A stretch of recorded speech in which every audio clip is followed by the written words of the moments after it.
Bom dia, graça e paz. Vamos a mais um capítulo em nossa jornada pelas Escrituras.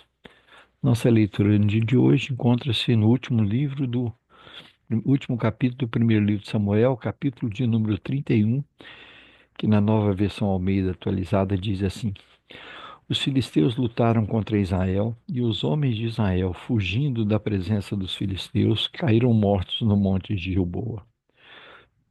Os filisteus seguiram de perto Saul e seus filhos e mataram Jonatas, Abinadab e Malquissua, filhos de Saul. A batalha se intensificou contra Saul. Os flecheiros o avistaram e ele foi ferido gravemente.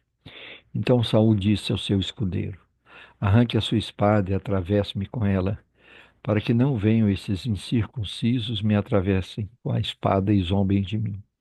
Mas o seu escudeiro não quis fazer isso, porque estava com muito medo. Então Saul pegou a sua própria espada e se lançou sobre ela. Quando o escudeiro viu que Saul estava morto, também se lançou sobre a sua espada e morreu com ele. E assim morreram juntamente naquele dia Saul, os seus 3 filhos, o seu escudeiro e todos os seus soldados. Quando os homens de Israel que estavam no outro lado do vale e no outro lado do Jordão viram que o exército de Israel fugiu e que Saul e seus filhos estavam mortos, abandonaram as cidades e fugiram, e vieram os filisteus e habitaram nelas.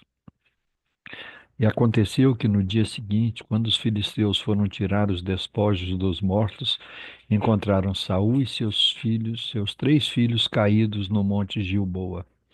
Cortaram a cabeça de Saul e o despojaram das suas armas.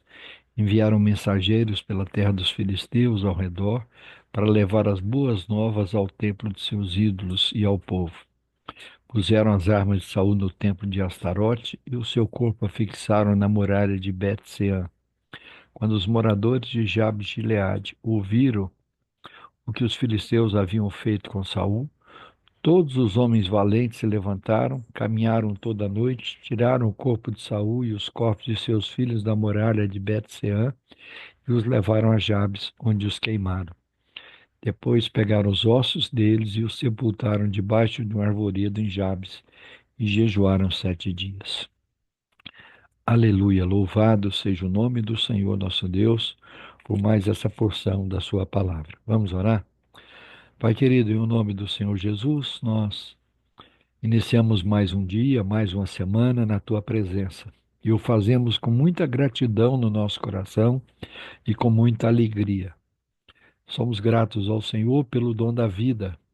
O Senhor tem nos dado vida, o Senhor tem nos dado todas as coisas que são necessárias para nos manterem vivos. O Senhor nos dá o ar que respiramos, o Senhor nos dá o sol, o Senhor nos dá a chuva, o Senhor tem nos dado alimento, tem nos dado roupa, o Senhor tem nos dado inteligência, o Senhor tem nos dado disposição para o trabalho, o Senhor tem nos dado de o nosso corpo funcionar de maneira a estarmos vivos, com entendimento para ler, meditar na tua palavra, para entender que o Senhor enviou o seu único filho como fruto do seu amor para morrer na cruz do Calvário em nosso lugar e pagar os nossos pecados.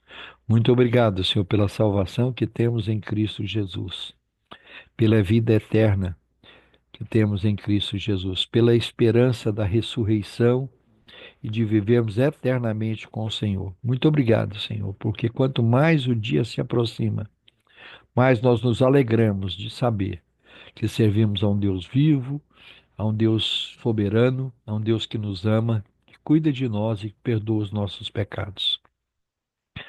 Muito obrigado por essa porção da sua palavra. Muito obrigado porque o Senhor sempre trabalha em favor do seu povo. Muito obrigado, Senhor, porque em toda a história o Senhor sempre manteve um remanescente fiel. Obrigado por fazer parte desse remanescente fiel. Muito obrigado pelas nossas casas, pelas nossas famílias, pelo agir do Senhor no nosso meio. Obrigado pelos nossos ancestrais. Obrigado por aqueles que nos conduziram a Cristo, que nos ensinaram os primeiros passos. Muito obrigado por aqueles que ainda hoje são instrumentos de bênção, de ensino, de muitas vezes de correção e disciplina nas nossas vidas. Louvamos ao Senhor por isso. Queremos louvá-lo nesta manhã, pela liderança, por aqueles homens, por aquelas pessoas que o Senhor tem colocado à frente de nós, como líderes, como pastores, como ministros do teu evangelho. Homens que o Senhor tem dado sabedoria, discernimento, espírito de fidelidade e unção. Homens que o Senhor tem inspirado para estudar a tua palavra e nos orientar. Quanta acesso nós temos hoje a bons materiais. Somos gratos ao Senhor por isso. Somos gratos pela liderança da tua igreja e não apenas isso, mas clamamos que o Senhor continue a usá-los, a protegê-los, a capacitá-los, a dar a cada um sabedoria e discernimento.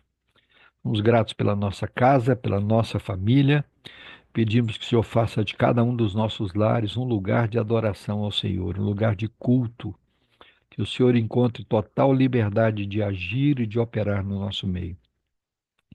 Que a cada dia o Senhor se revele mais e mais a cada um de nós. E clamamos de uma maneira especial que o Senhor venha se revelar àqueles que não te pertencem. Que os nossos entes queridos possam ser impactados pelo Senhor, pelo mover do Senhor, pelo agir do Senhor. E assim confessarem ao único Senhor e Salvador, Jesus Cristo, como Senhor e Salvador das suas vidas. Liberta aqueles que estão presos na idolatria, no engano, no engodo.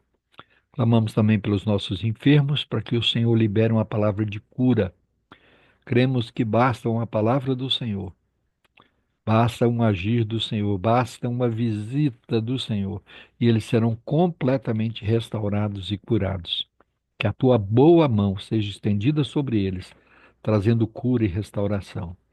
Clamamos, Senhor, mais uma vez por aqueles que estão angustiados, aflitos, perturbados, cheios de traumas, pessoas que têm a alma ferida, pessoas que foram agredidas verbalmente, emocionalmente, fisicamente, pessoas que foram abusadas, pessoas que foram traídas, pessoas que têm feridas na alma e que muitas vezes ainda não conseguiram desfrutar do perdão do Senhor e nem liberar o perdão.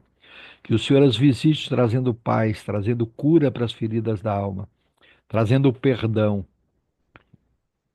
e fazendo com que elas possam receber do Senhor o verdadeiro perdão. Que haja cura, que haja restauração, que haja equilíbrio emocional, para a honra e glória do teu nome. Clamamos, Senhor, pela nossa nação, pela nação brasileira. No próximo domingo, daqui a uma semana, teremos eleições municipais e clamamos ao Senhor que o Senhor esteja à frente desse processo, que sejam eleitos aqueles que o Senhor escolheu. Clamamos de uma maneira especial por aqueles que te servem. E temos muitos candidatos que são servos do Senhor. Que o Senhor visite com temor, com desejo de realmente servir ao Senhor. Que aqueles que o Senhor escolheu sejam eleitos e possam desempenhar as suas funções com decência, com temor do Senhor e em prol do povo. Pai, em nome de Jesus, visita a nação brasileira. Livra-nos desse histórico de falcatrua, de corrupção, de exploração, de mentira, de engano. Clamamos ao Senhor que o Senhor dê um basta nessa situação. Que comece agora, já nessa eleição. Que haja muitas surpresas, surpresas boas.